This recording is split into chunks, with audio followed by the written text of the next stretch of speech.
Revelation Revealed, Part 4, Section 60, The Woman and the Beast, Revelation chapter 17, verses 9 through 11.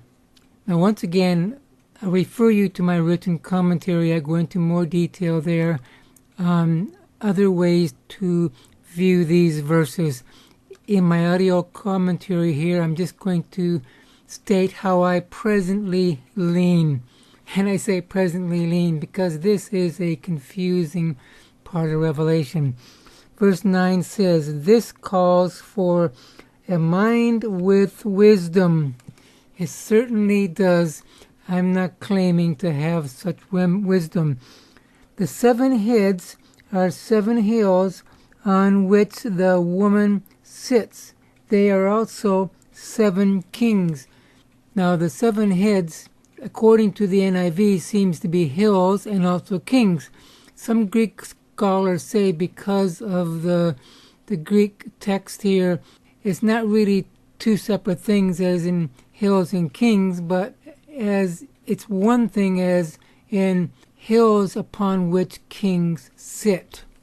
5 kings have fallen. One is, another has not yet come. But when he does come, he must remain for a little while. The beast who once was and now is not is an 8th king. He belongs to the 7. Now remember, the way I view the book of Revelation is I believe that John has been transported by the Spirit into the day in which these prophecies are being fulfilled. John is not just sitting on the Isle of Patmos receiving the vision. He's been transported into the future from his day. Now here in verse 10 and 11, it tells us the timeline of where we are in the vision. Note verse 10 says, 5 kings have fallen. So they're already gone. 1 is, so that means there's a 6th king that presently rules. The other has not yet come. He's a 7th king. But when he does come, meaning the 7th king, he must remain for a little while, just a short time. Verse 11 says, the beast, who is the Antichrist, we know that, who once was and now isn't, is the 8th king.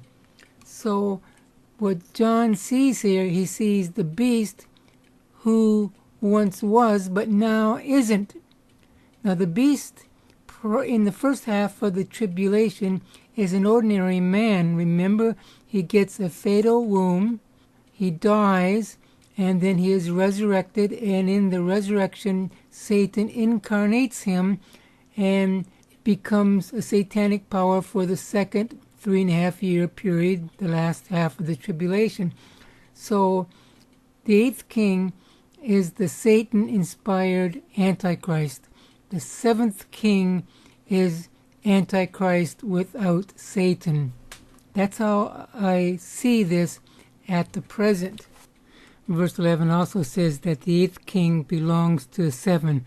Now we don't know if they say the first 5 kings reign one after another or simultaneously. It could go either way. But whatever the case, the Antichrist, when he is inspired by Satan, is some kind of product of the previous kings.